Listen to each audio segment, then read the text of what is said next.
7-year-old girl says 2 words at adoption hearing. Judge stops it right after that. The marble floors of the Jefferson County Courthouse echoed with each tiny step Emma took, her patent leather shoes clicking against the cold surface like a metronome counting down to what should have been the happiest moment of her young life. At 7 years old, she was about to become part of a forever family.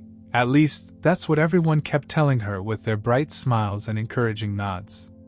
Emma's small hand was wrapped in Daniel Carter's much larger one as they walked down the hallway. He was everything a father should be, at least on paper: successful businessman, homeowner in the city's best school district, an active community member with a spotless record. His Italian suit probably cost more than most people's monthly rent, and his smile had a way of making everyone in the room feel at ease. Everyone except Emma. "Remember what we practiced, sweetheart?" Daniel's voice was honey-sweet as he knelt down to adjust the bow in her hair. "This is our big day. We're finally going to be a real family." Emma nodded, but her eyes remained fixed on the geometric patterns in the floor tiles. She'd gotten good at nodding. It was easier than speaking, easier than trying to explain the knot that had been growing in her stomach for weeks. Their social worker, Ms. Patterson, bustled up to them with a stack of papers clutched to her chest. "Everything's ready." She beamed, her enthusiasm practically radiating off her like heat from a furnace. "Judge Reynolds is known for making these occasions special. She has a way with children." The courtroom doors loomed ahead, heavy oak panels carved with the weight of countless life-changing decisions. As they pushed through, Emma felt the air change. It was warmer here, filled with the murmur of voices and the rustle of papers. The room wasn't packed, but there were enough people to make it feel important: court officials, a few of Daniel's friends from his country club, and even her teacher, Mrs. Henderson, who had taken a half-day off to attend. Judge Reynolds sat at her bench, her silver hair caught in the morning light streaming through the tall windows. Despite her formal black robes, there was something grandmotherly about her.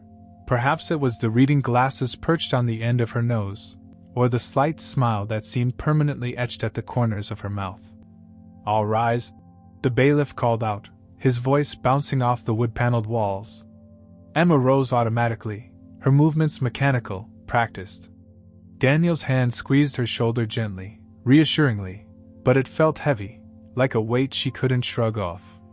"Please be seated," Judge Reynolds said, her voice warm but authoritative. "We're here today for a very special occasion, the adoption of Emma Grace Miller by Daniel James Carter." She peered down at Emma over her glasses.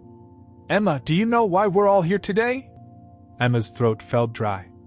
She'd rehearsed this moment countless times with Daniel, gone over every detail of what she should say, how she should smile. But now, sitting here in this vast room with its imposing ceiling and watchful eyes, something felt wrong. The wrongness had been growing for months, like a shadow getting longer as the sun sets. "Yes, Your Honor," she managed to whisper, her voice barely carrying to the bench. Daniel stepped forward slightly, his presence both reassuring and somehow suffocating. "She's a bit nervous, Your Honor. We've talked about this day so much, haven't we, Emma?" Judge Reynolds nodded understanding, but her eyes lingered on Emma's face for a moment longer than necessary. "That's perfectly natural.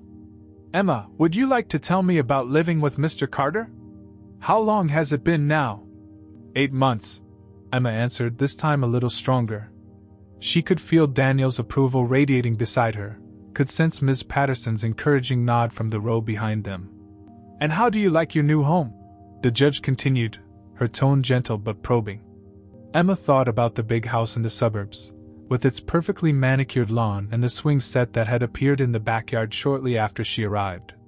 She thought about her room, painted pale pink with butterflies on the walls, filled with more toys than she'd ever had before.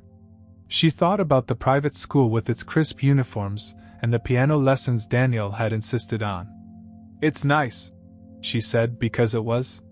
It was all nice. Perfect even. Too perfect. Daniel stepped forward again, his charisma filling the room like a familiar perfume. "Your Honor, if I may? Emma has truly blossomed in these past months. Her grades have improved significantly, and her piano teacher says she has a natural talent. We've established a wonderful routine together. Judge Reynolds smiled, but there was something careful in her expression, like she was solving a puzzle piece by piece. That's wonderful to hear, Mr. Carter. And Emma, do you feel happy with Mr. Carter? The question hung in the air like suspended dust motes in the sunlight. Emma felt every eye in the room on her, waiting for the answer that would make this perfect picture complete. Daniel's hand was still on her shoulder, still gentle, still heavy. In the silence, Emma's mind drifted to the night 3 weeks ago, when she'd woken up to voices downstairs. She'd crept to the top of the stairs, careful to avoid the creaky third step, and heard a woman's voice, desperate, pleading. It had sounded so familiar, like a half-remembered lullaby. But when she'd asked Daniel about it the next morning, his face had done that thing it did sometimes, where his smile stayed perfectly in place but his eyes turned hard as granite. Emma? Judge Reynolds prompted, leaning forward slightly. Would you like to take a moment? The room held its breath. Daniel's fingers tightened almost imperceptibly on her shoulder. Ms. Patterson shuffled her papers nervously. And somewhere, in the back of Emma's mind, that woman's voice echoed again, carrying with it the scent of strawberry shampoo and the feeling of being truly, completely safe. Emma opened her mouth to give the answer she'd practiced, the one that would make everyone happy, the one that would complete this perfect picture of a perfect family. But something else entirely was about to come out. 2 words that would shatter the carefully constructed reality around her like a stone through a stained glass window. Judge Reynolds reached for her pen, the gold nib catching the sunlight as she prepared to sign the final adoption papers. The scratching sound of pen on paper seemed to echo in Emma's ears like thunder, each stroke bringing her closer to a point of no return. The knot in her stomach had grown into something uncontainable, pressing against her ribs, threatening to burst out. Daniel's perfectly manicured hand remained on her shoulder, his thumb making small, circular motions that were meant to be comforting but felt more like chains. The courtroom waited in anticipatory silence, the kind that precedes celebration, like the moment before birthday candles are blown out. Well then, Judge Reynolds said, her voice warm with finality. If there are no other matters to address. He's lying. The words slipped out of Emma's mouth like escaped birds, small but impossible to catch once released. They hung in the air for a fraction of a second before the impact hit, and when it did, the change in the courtroom was physical, palpable, like a sudden drop in air pressure before a storm. Daniel's thumb stopped its circular motion. His hand became rigid on her shoulder, fingers pressing just a fraction harder than before. Emma could feel the tension radiating through his expensive suit, could sense the way his carefully constructed facade cracked ever so slightly. I'm sorry, what was that, dear? Judge Reynolds set down her pen, her gray eyes sharpening with sudden interest. Daniel let out a laugh that sounded like breaking glass trying to masquerade as wind chimes. Your Honor, she's just nervous. Children say the oddest things when they're overwhelmed, don't they? His voice was smooth as silk, but Emma could hear the underlying strain, like a guitar string wound too tight. Emma, Judge Reynolds said, completely ignoring Daniel's attempt at deflection. Would you like to tell me what you mean? The courtroom had transformed. The warmth that had filled it moments ago had been replaced by something electric, dangerous. Emma could feel Ms. Patterson shift uncomfortably behind her, could hear the whispers starting to ripple through the small crowd. But most of all, she could feel Daniel's presence beside her, radiating a tension that made her want to shrink into herself. But something else was rising in Emma, something stronger than fear. It was like a light growing inside her chest, warm and certain, fueled by the memory of that voice she'd heard in the night, the voice that smelled like strawberry shampoo and felt like home. He told everyone my mommy didn't want me anymore, Emma said, her voice growing stronger with each word. He said she never came looking for me, that she forgot about me. Emma's hands were trembling, but her voice wasn't. But I heard her. 3 weeks ago, I heard her crying downstairs. Daniel's hand dropped from her shoulder, as if she'd suddenly become electrified. Your Honor, this is ridiculous. The child clearly has an active imagination. Mr. Carter, Judge Reynolds cut him off, her voice sharp as a blade. Please do not interrupt. She turned her attention back to Emma, her expression softening. Go on, Emma. Tell me about what you heard. Emma's words came faster now, like a dam breaking. It was late, and I couldn't sleep because of the thunder. I heard voices downstairs, so I went to listen. There was a lady crying, begging to see me. She said she'd been looking everywhere, that nobody would tell her where I was. Emma's eyes filled with tears, but they were tears of relief, not sadness. She smelled like strawberries. My mommy always smelled like strawberries. The courtroom erupted into murmurs. Ms. Patterson had gone pale, her stack of papers trembling in her hands. Daniel's perfect smile had vanished entirely, replaced by something tight and dangerous. Your Honor, this is preposterous, Daniel said, his voice taking on an edge Emma had only heard late at night, when he thought she was asleep. I have all the proper documentation. Sarah Miller, Emma's birth mother, abandoned her. She signed away her rights. These are facts, not stories invented by a confused child. But Judge Reynolds wasn't looking at Daniel anymore. Her eyes were fixed on Emma, studying her with an intensity that seemed to peel away layers of pretense and preparation. Emma, has Mr. Carter ever told you not to talk about your mother? The question hit like a key turning in a lock. Emma nodded slowly. He said it would make people sad. That it would ruin everything if I talked about her. He said. She swallowed hard. He said if I was good and didn't mention her, everything would be perfect. Judge Reynolds' face hardened. She turned to the bailiff, her voice crisp with authority. Mr. Wells, please ensure that Mr. Carter remains in the building. And get me everything we have on Sarah Miller's case, every document, every phone log, every visitation request. Everything. Daniel took a step forward, his charm returning like a shield. Your Honor, surely we can discuss this reasonably. Emma is clearly confused, possibly even traumatized by her past. Children often create fantasies to cope with abandonment. Mr. Carter. Judge Reynolds' voice cut through the air like a whip. One more word and I'll have you removed from this courtroom. Ms. Patterson. She turned to the social worker, who looked like she might faint. I want to know exactly how this case was handled. Every detail, every decision, every communication. The judge then looked back at Emma, her expression softening again. Emma, I want you to know something very important.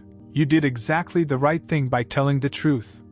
It was very brave, and I promise you that we're going to figure out exactly what happened.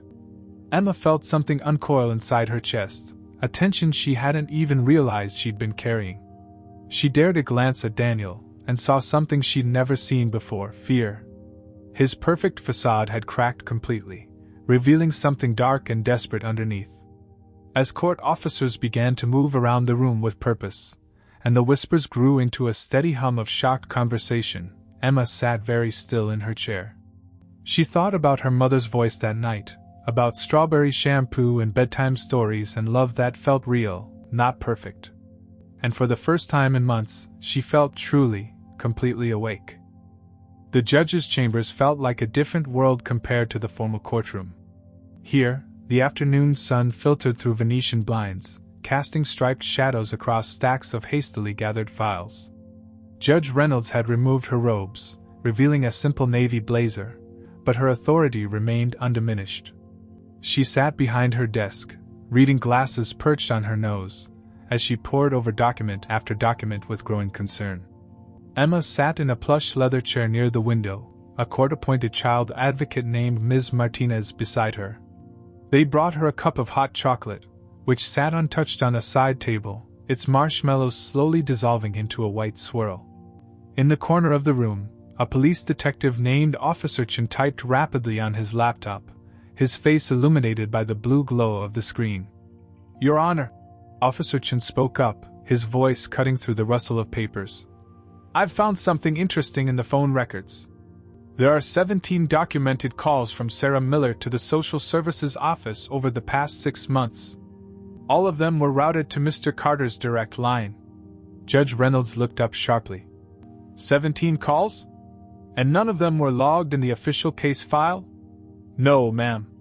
And there's more. Officer Chen turned his laptop around. We've uncovered emails between Mr. Carter and the reception staff at Social Services.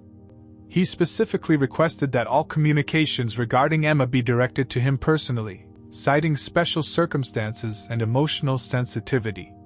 Emma's fingers twisted in her lap as she listened. She remembered the way Daniel would sometimes answer his phone and step out of the room, his voice dropping to a whisper.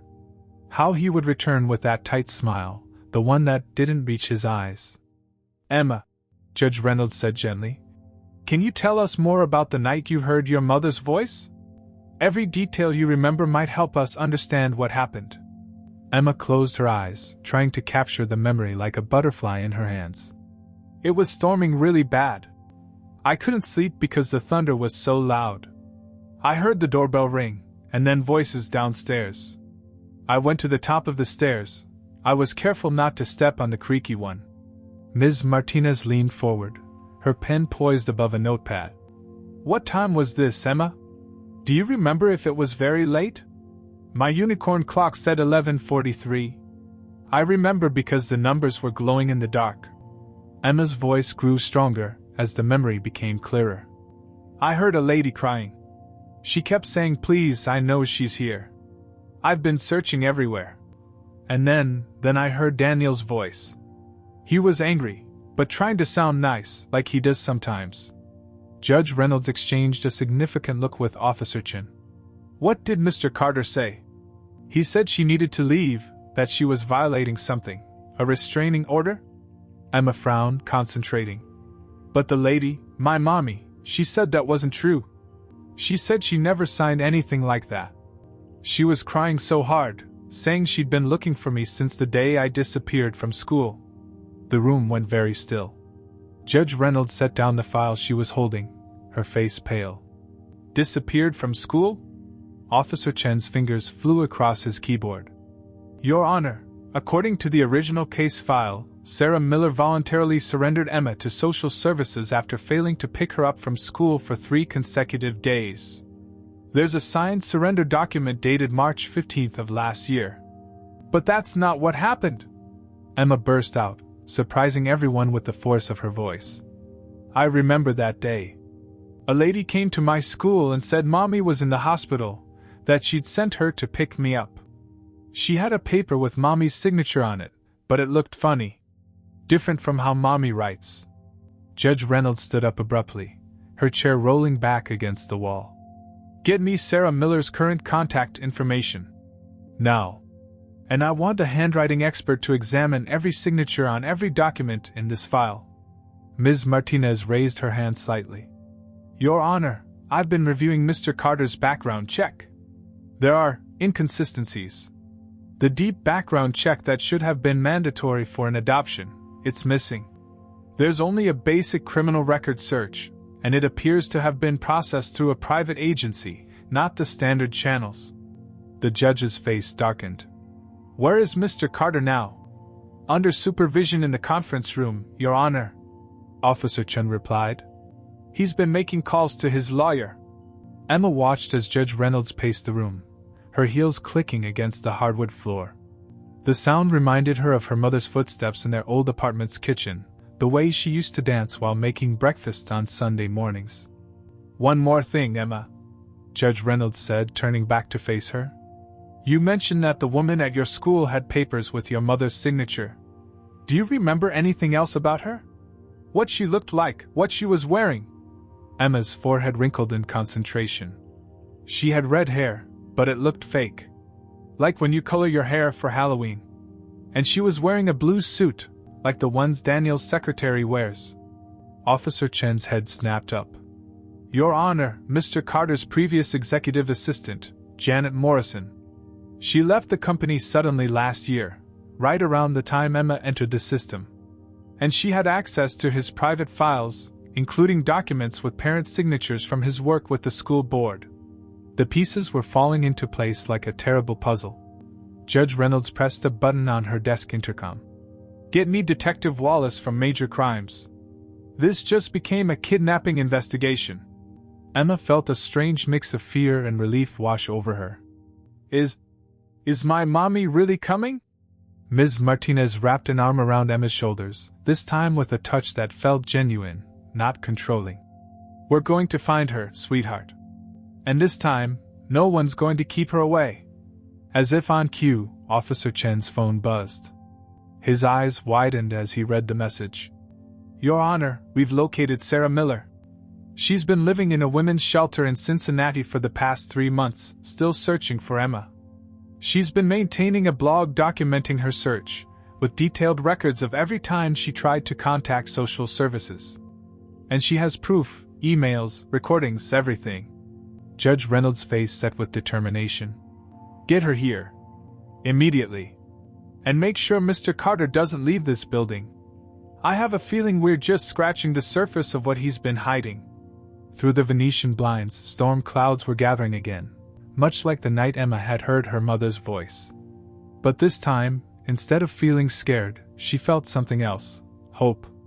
Real hope, not the perfect, plastic kind that Daniel had tried to sell her, but the messy, beautiful kind that came with truth.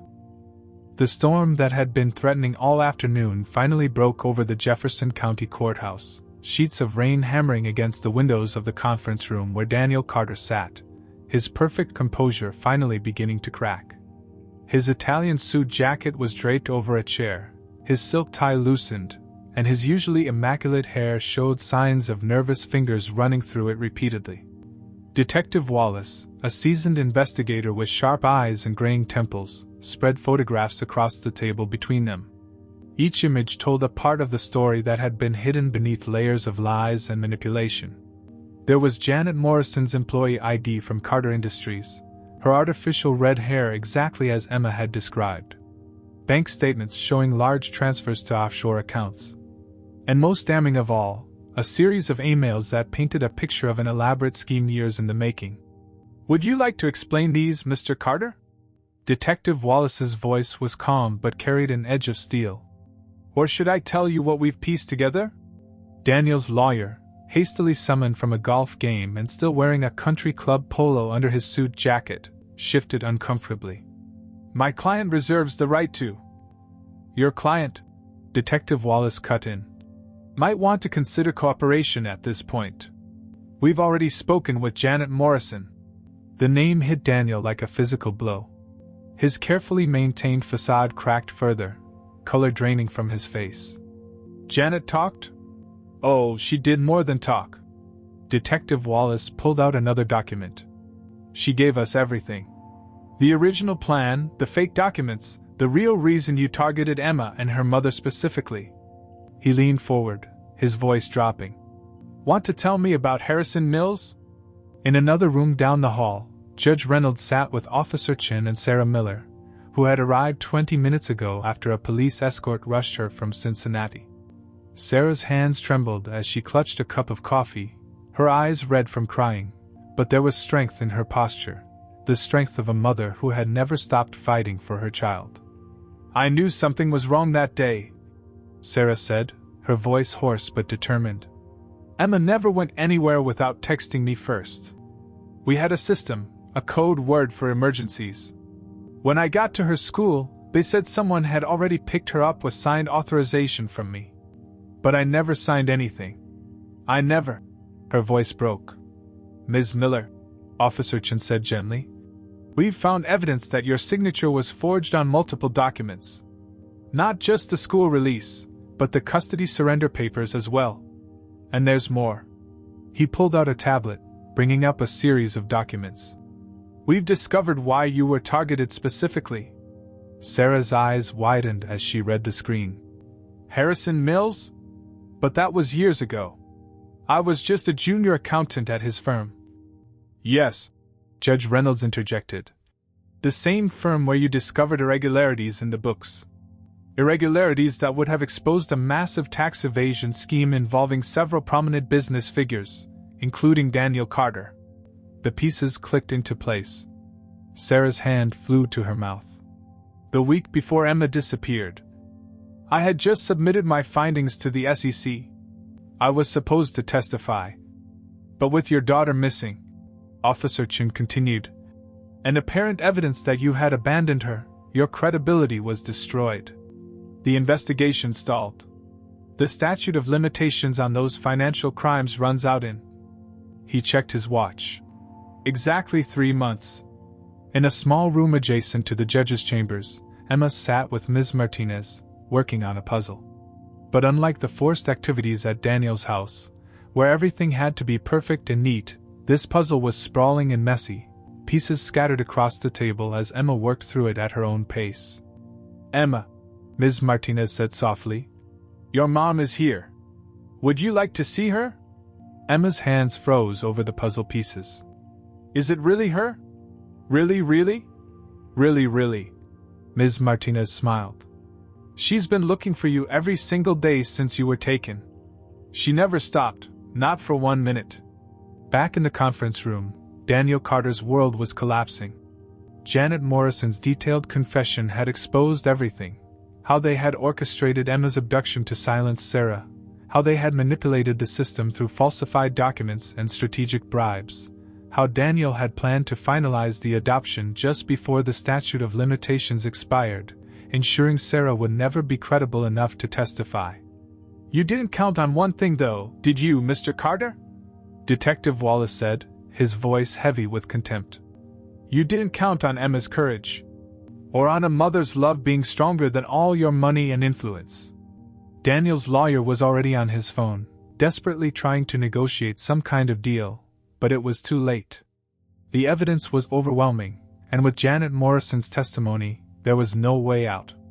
Outside the conference room, a different kind of scene was unfolding. Sarah Miller stood in the hallway, her heart pounding as footsteps approached.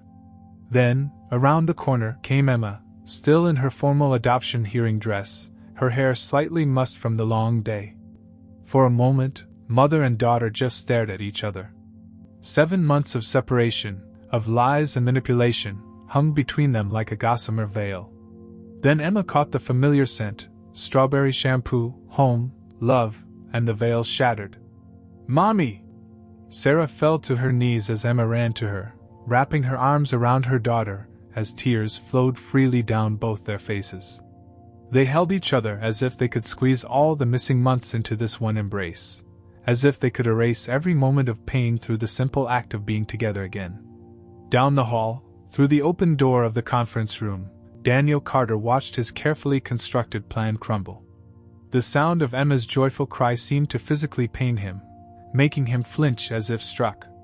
Detective Wallace noticed and allowed himself a small, satisfied smile.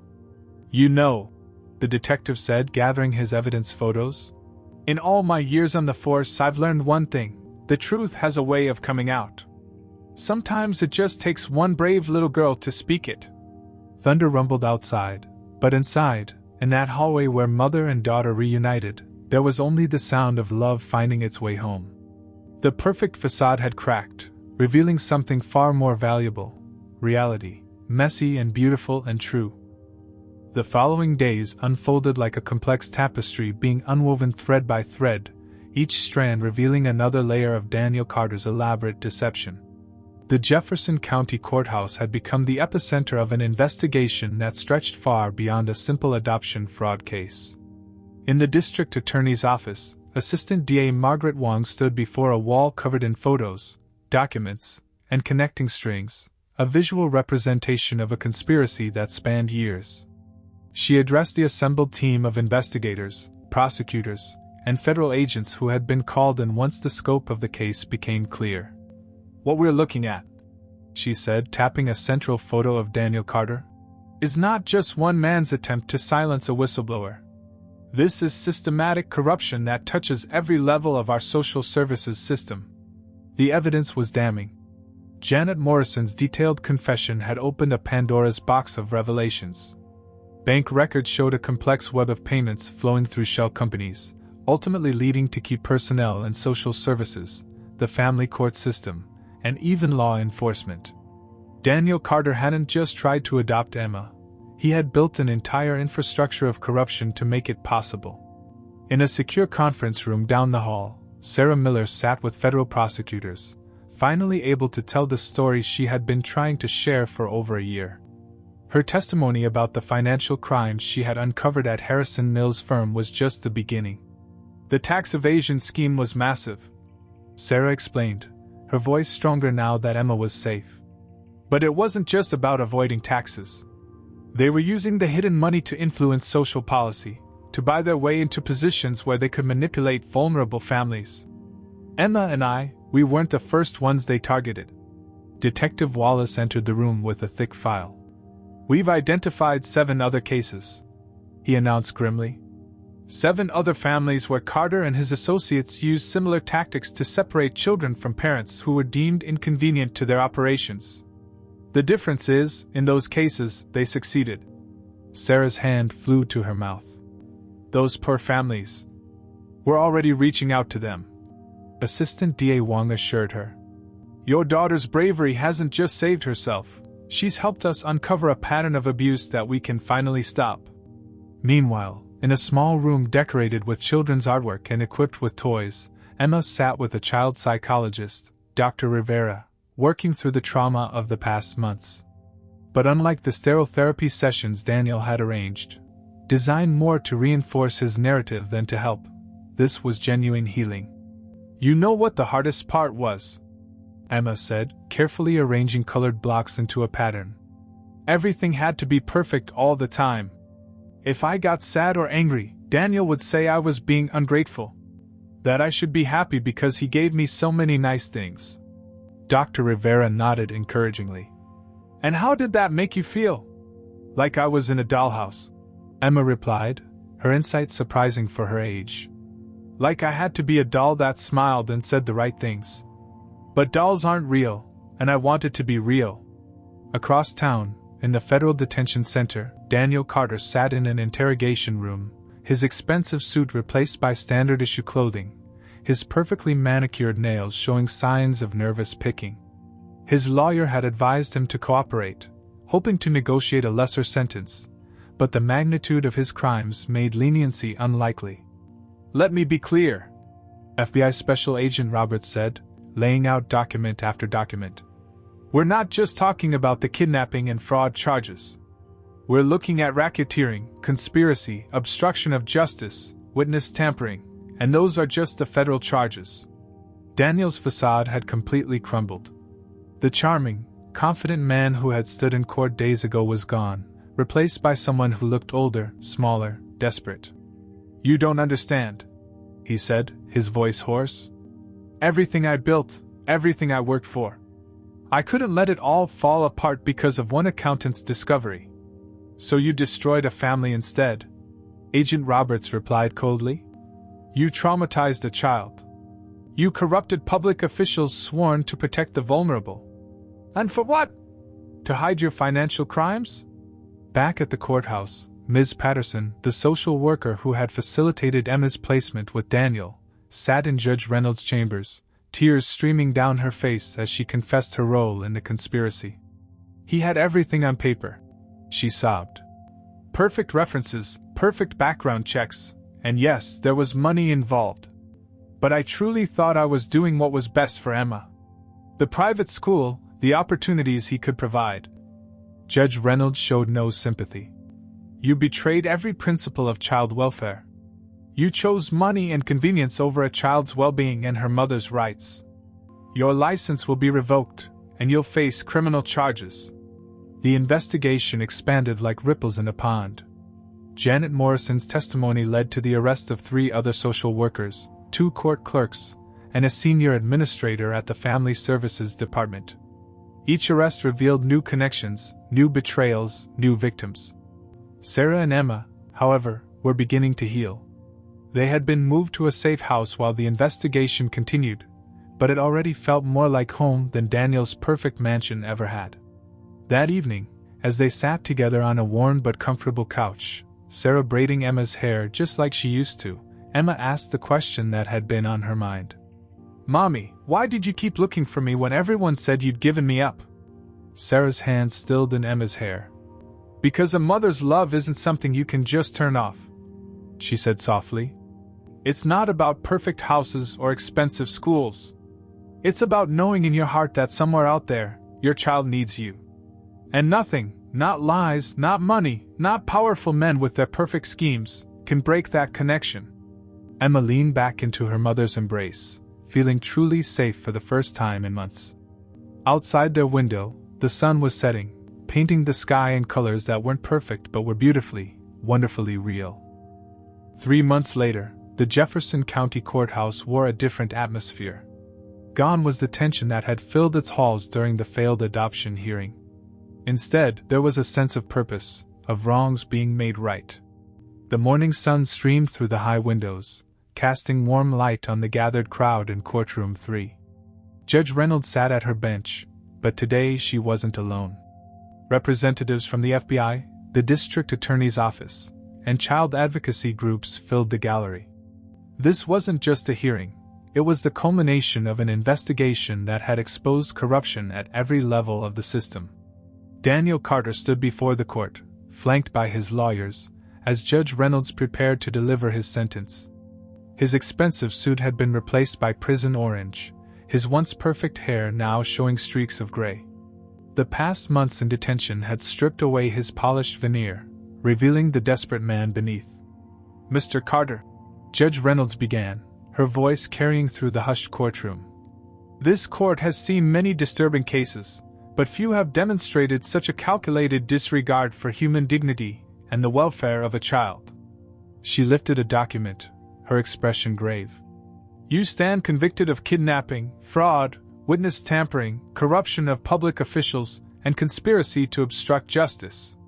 But beyond these crimes, you attempted to steal something precious: the bond between a mother and her child." In the gallery, Sarah and Emma sat together, their hands clasped tightly.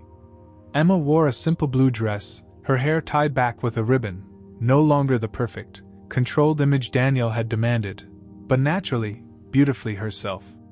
Sarah had recovered her strength, her testimony having helped bring down not just Daniel, but an entire network of corruption. "The evidence presented in this case," Judge Reynolds continued, "has exposed a systemic failure that goes beyond one man's crimes. Your actions, Mr. Carter, led us to uncover a network of corruption that has victimized numerous families.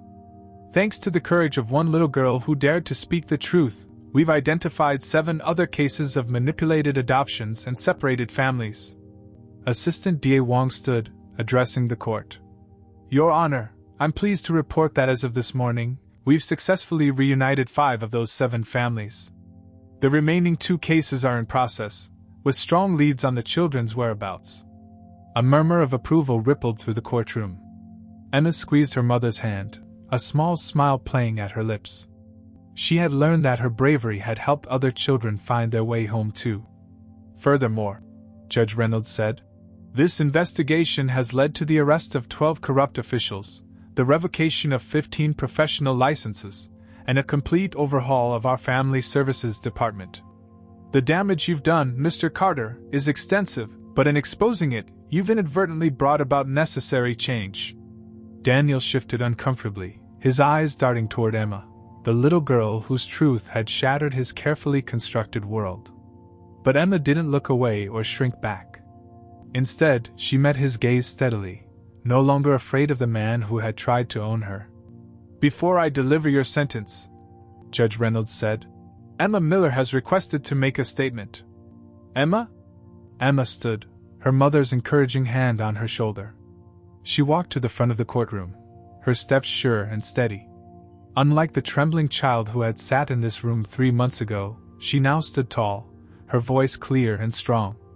"Mr. Carter tried to make everything perfect," she began, her young voice carrying surprising wisdom. "The perfect house, the perfect clothes, the perfect smile.